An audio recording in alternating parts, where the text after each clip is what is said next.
Hello, and welcome to episode 2 of 50 Women Over 50, a podcast for women whose personal confidence is born of experience.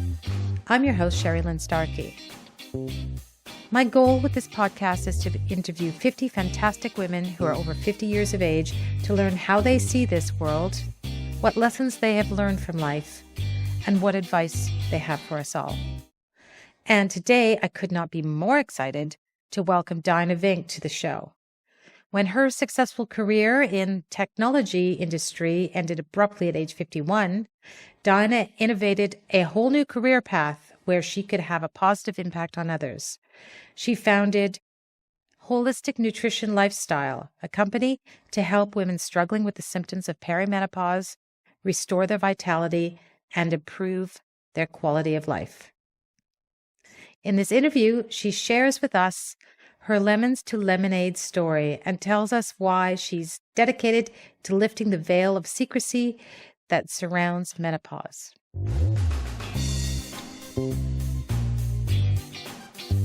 Today, I have the pleasure of welcoming Dyna Vink to the show. Thank you, Dyna, for joining me today. It's my pleasure, Sherrilynne. This is a fabulous project you've got going. I hope so. It's early days yet, but Dyna and I have known each other for many years now. We met originally through the IABC, which is a professional association for people in PR. I can't even remember when it was. It was a local event, I think, in Ottawa. I'm thinking it must have been shortly after I came back to Canada, having lived in Britain for 20 years. I started going out to some of the networking events and stuff. So that's probably where we ran into each other. But certainly a woman with a long and successful career in communications and a woman whose work I respect. We worked together on awards programs and stuff. So I certainly got an insight into just how experienced and skilled you are as a professional communicator. But I know that you've had a change of career, which is why I wanted to bring you on the show, because I am trying to invite people that have done something a little bit different, taken drastic changes in their lives as they've approached their 50th birthday or during their 50s. And when I was doing up my first shortlist, your name was right there at the top. So I'm so glad that you were able to come on. Well, thank you. So can we start at the beginning? Can you tell me a little bit about what your 50th birthday looked like? Yeah, I had to think a little bit about my 50th birthday. It wasn't a great big party or a celebration, or there was no big high profile thing. I had moved my mother to Ottawa from Montreal. She'd been here for a couple of years. And so I went to her place and we were going to have like a little birthday brunch or something. And when I opened the mail, I discovered that she was being evicted. Oh, my.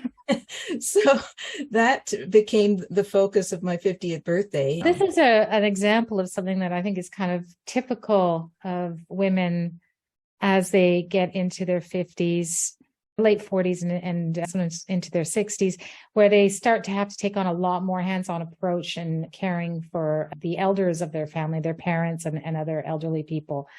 And you're just turning 50 and you find yourself in that position. But had you been looking after your mom for a long time before that? Well, for many years, I would go over once a month. I'd drive to Montreal and we'd spend the day together and I'd come back. But then she started to become more dependent on me, and it became every weekend I had to go, and that became quite onerous. So I said, look, I'd love to be your advocate. Let's move you here so that I can do this properly. So she reluctantly agreed to move, and she did. So she lived down on Kent Street, and that was okay for a while. I'm her only daughter, and my brother lives far away. That parental care basically fell to me. Yes, as it so often does. And in my experience, we rise to it, right? Like I know that I looked after my dad when he was very ill and managed to incorporate it into around my work and made some changes so that I could be on hand to look after my dad. Yeah.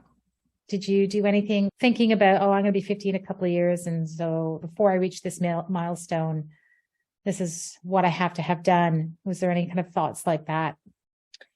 Well, not very specific thoughts. I did know that I wanted to work on my own and sort of step out of corporate at some point, but I didn't have a real timeline on that.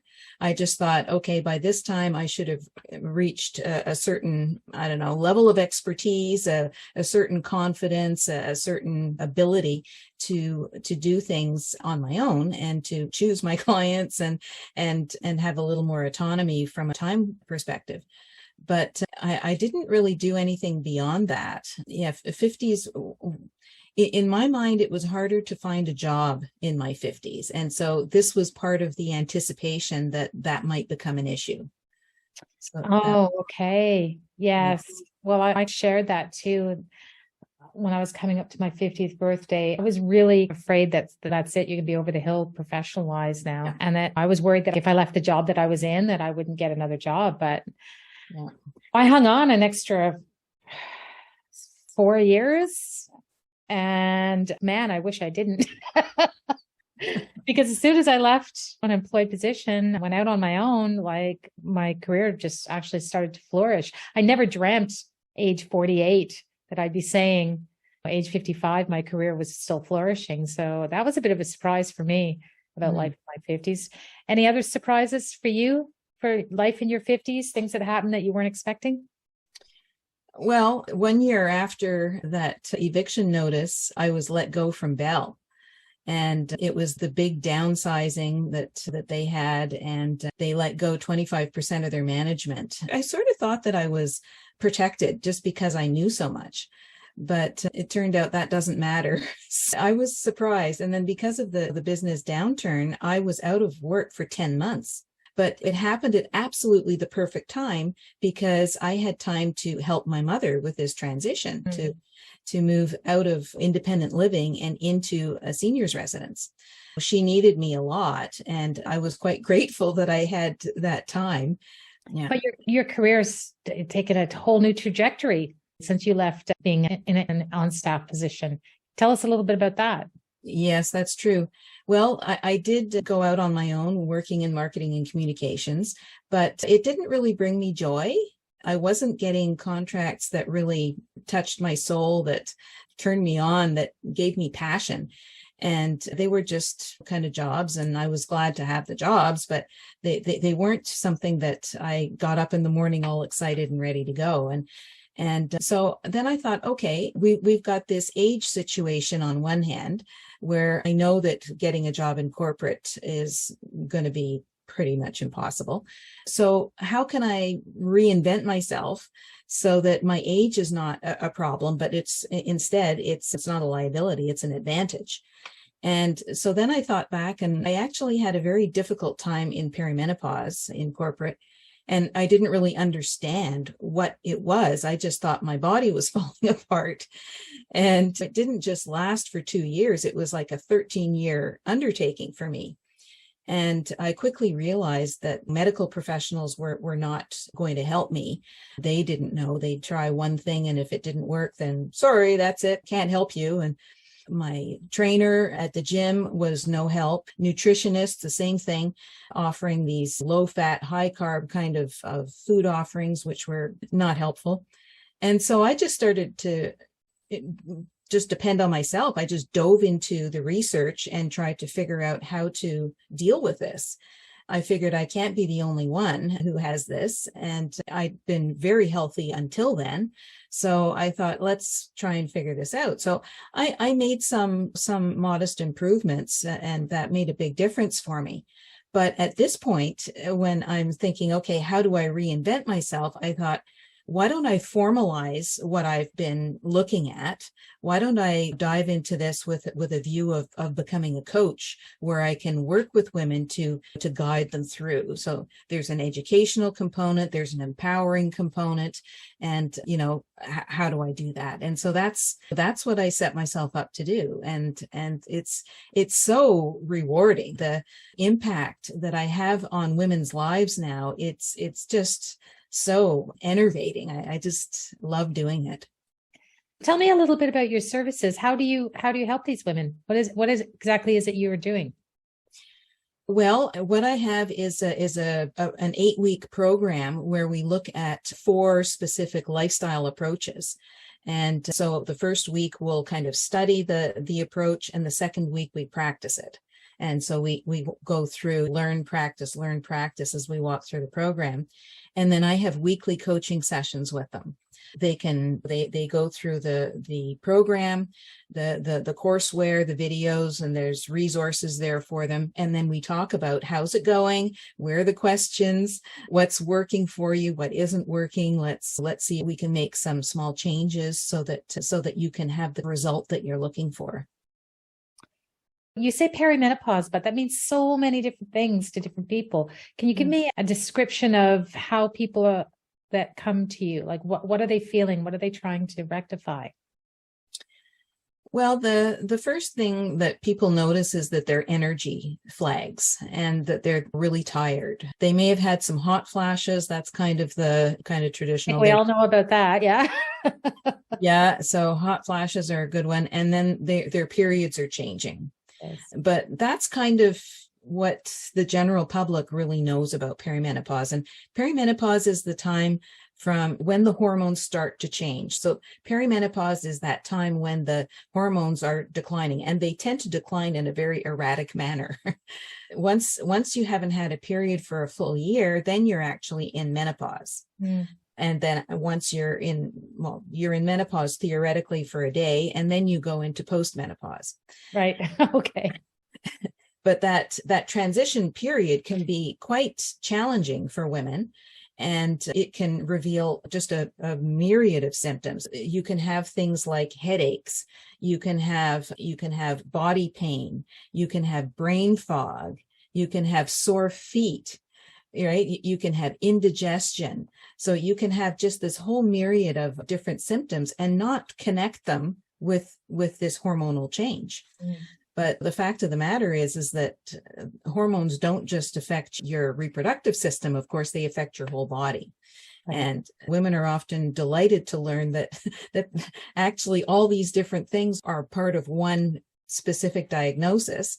And that was certainly my experience when I started to put all these different symptoms that I was having all together in one basket.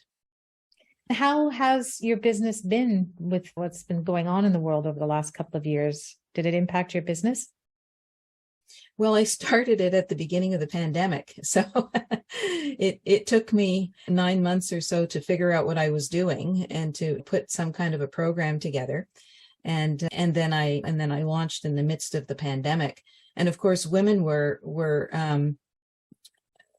a lot of them experiencing a lot of change in their lives. Yeah. So they would have adult children who would come home. They would have spouses kicking around who normally weren't there.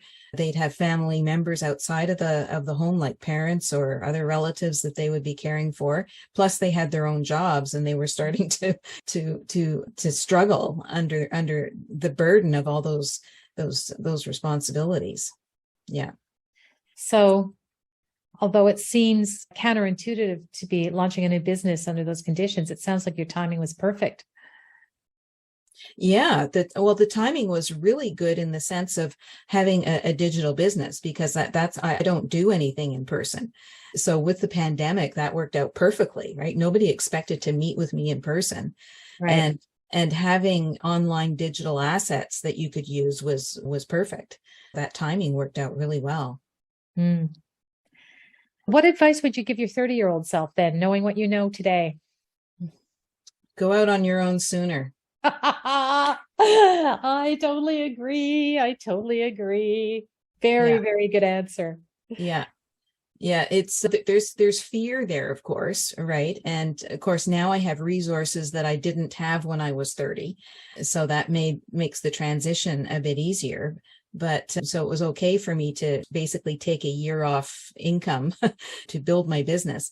But the internal development, the emotional development, the professional development, the building confidence, the technology, I mean, it's all something that would have benefited from a 30-year-old's approach to innovation. And then when you're in your 50s, that you have to be a little bit more deliberate about it. And I think I would have really enjoyed going out on my own and facing my fears. So one of the big fears for me was sales. And that to me was really difficult. That was probably the biggest obstacle. Right after I finished grad school, I tried my own little consulting company, but it was the sales thing that just stopped me cold, Right. But now I have a completely different perspective on it, where I'm bringing help and support, and I'm empowering the women that I work with, right? Which is a completely different value proposition. Mm-hmm. Yeah, I totally hear you on that. I agree with you. Go out on your own, take the reins, right? That's really what it's about. It's about taking the reins. Mm-hmm. And making false steps is feedback, right? It's not the end of the world. So sure, you have to pick yourself up and dust yourself off every once in a while, but it's just feedback. And knowing that now makes such a huge difference. Yeah. Where do you see yourself in 10 years?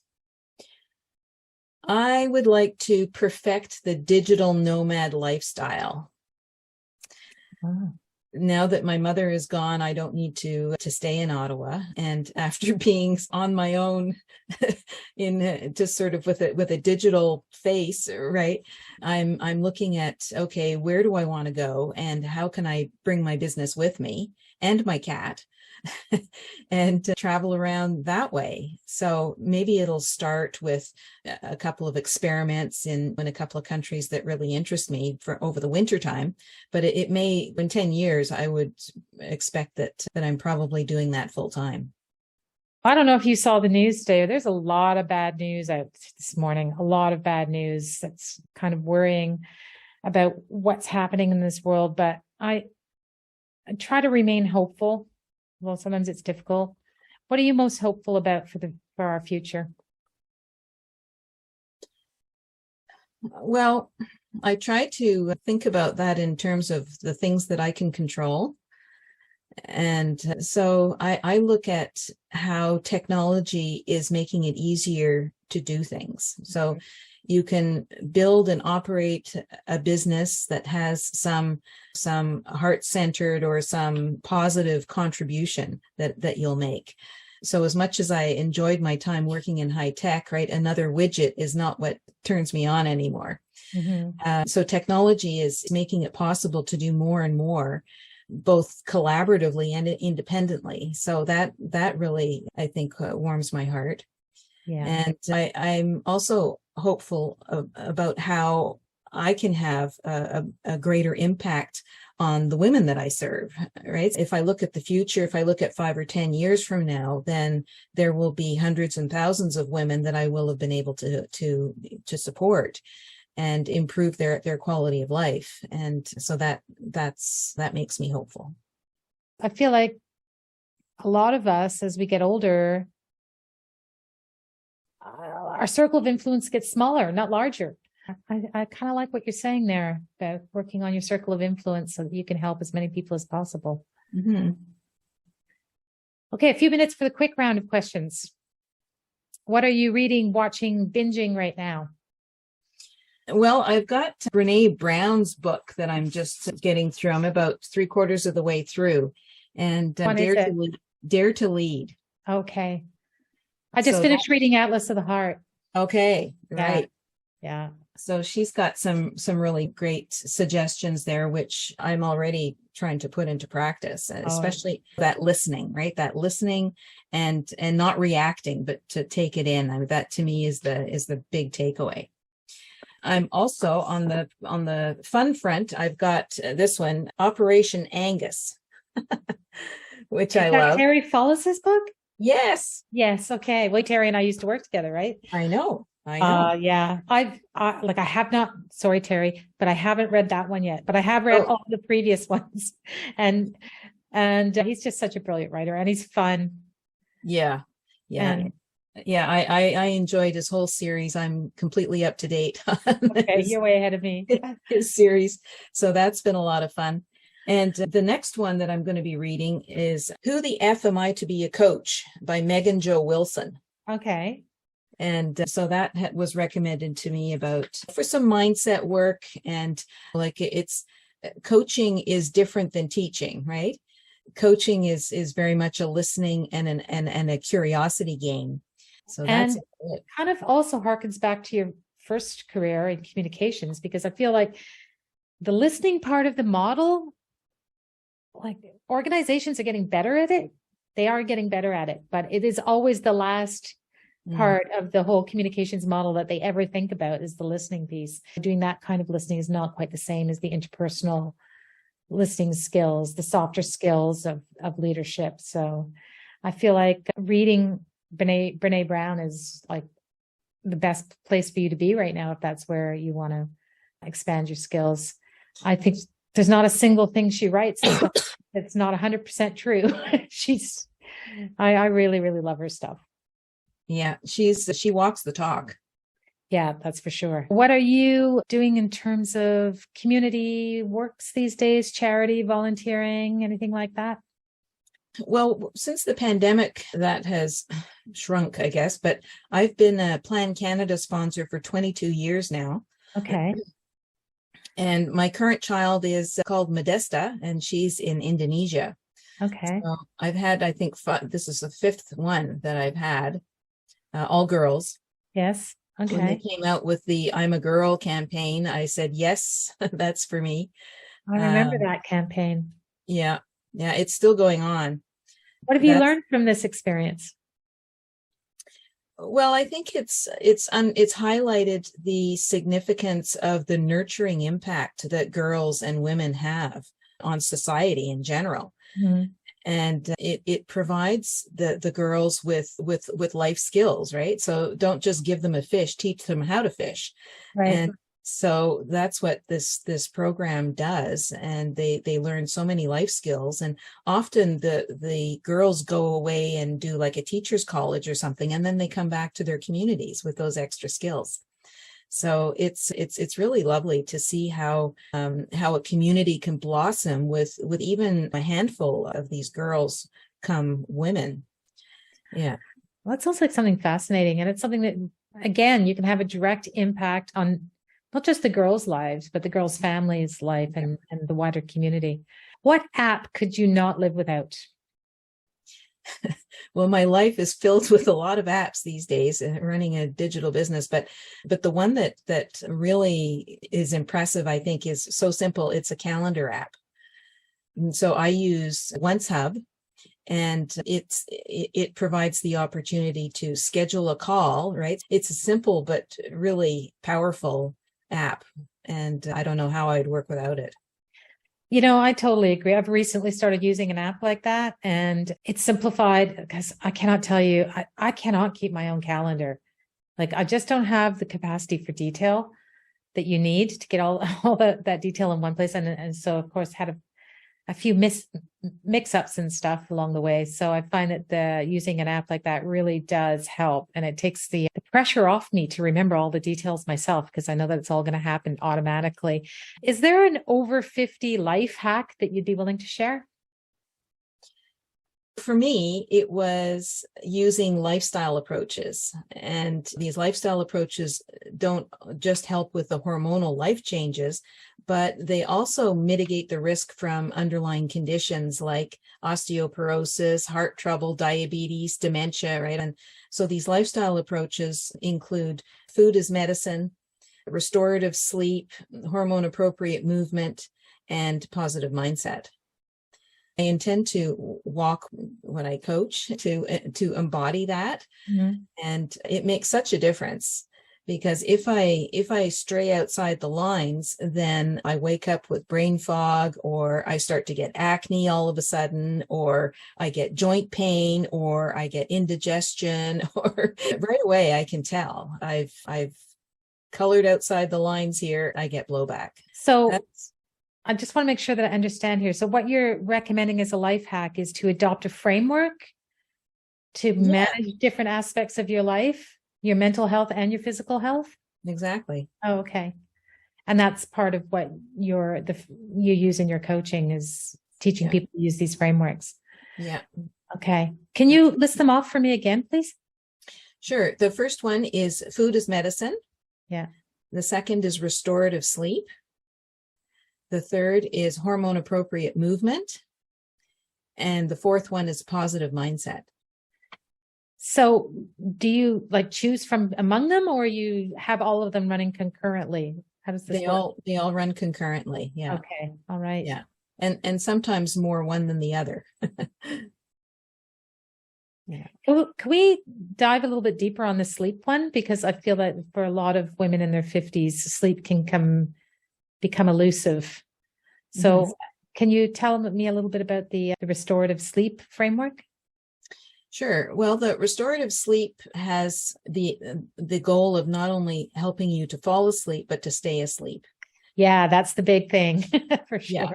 And there's the dreaded 3:00 wake up time. And sometimes you can just fall asleep right away, but other times you end up being wide awake. But I call it restorative sleep because not any sleep will do. And in order for it to be restorative, it needs to be deep enough to be at the REM level, right? The rapid eye movement level. So that's not the deepest of sleeps, but it's that fairly deep. And that's where the body maintenance happens.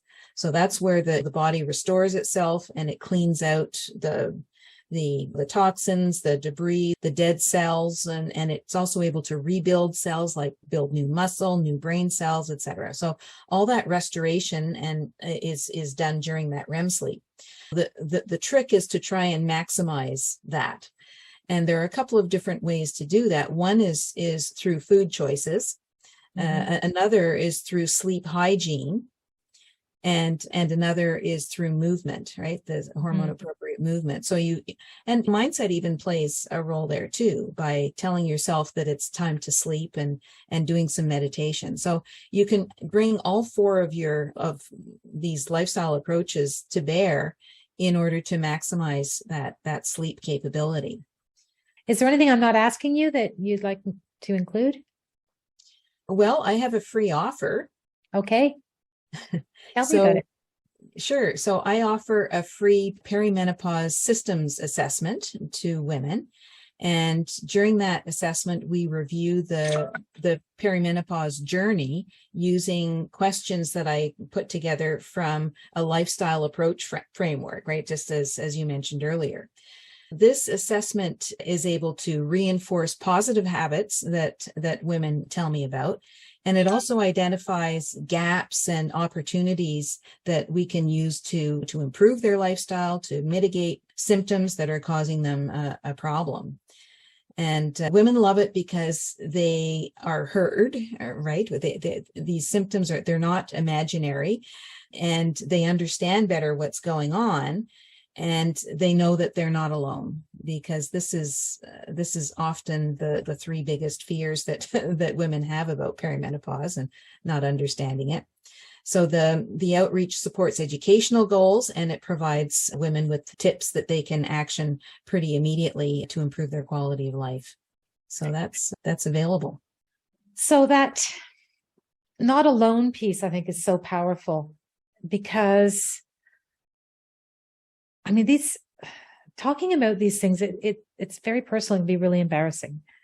And so it's not something that you're going to bring up over dinner with your daughters or your mom or anybody really. And you certainly don't want to talk about this with your significant other. I'm quite sure. I know that I never did. That's for sure.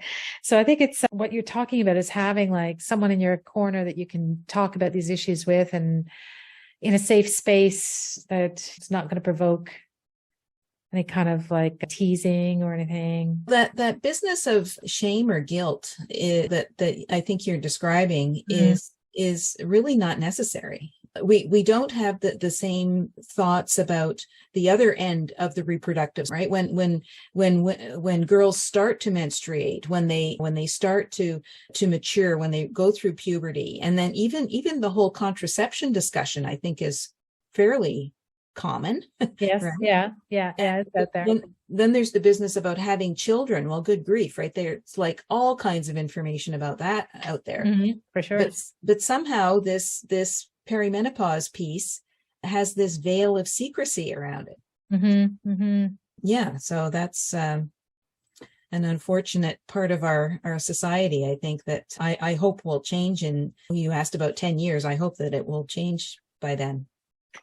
Yeah, well, I think the difference between this and the puberty piece is that it's more than just saying I'm going through a natural process. I am getting old. I'm getting past it, and people don't want to look at that themselves. And even if they are thinking it, they often don't want to say it out loud. And so I think that's kind of why it's a bit of a touchy subject. And because of all the other things we talked about in the early part of the call, how you couldn't get a job in your 50s, and I feared I wouldn't be able to get a job in my 50s. It's all kind of wrapped up into that, right? Because if you acknowledge this and you're talking about it, it's admitting that we're getting into that stage of life where we'll cease to be seen as we were when we were in our 30s and 40s.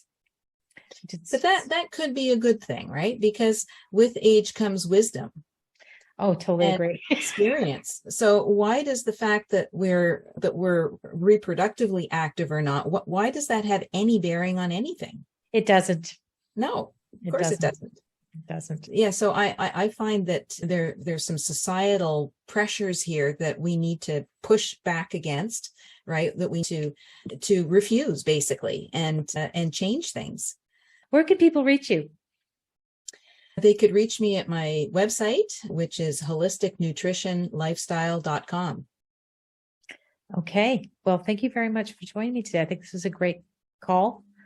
So much important stuff. And I'm hoping that it's going to spur a broader discussion and people will reevaluate the way that they've been thinking about things based on what we talked about today. So thanks for being my co-participant in a discussion of a really important issue.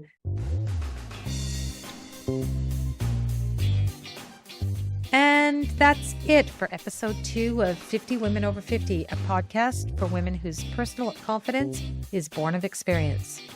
Thank you to entrepreneur and certified health and nutrition coach Dyna Vink for joining me today.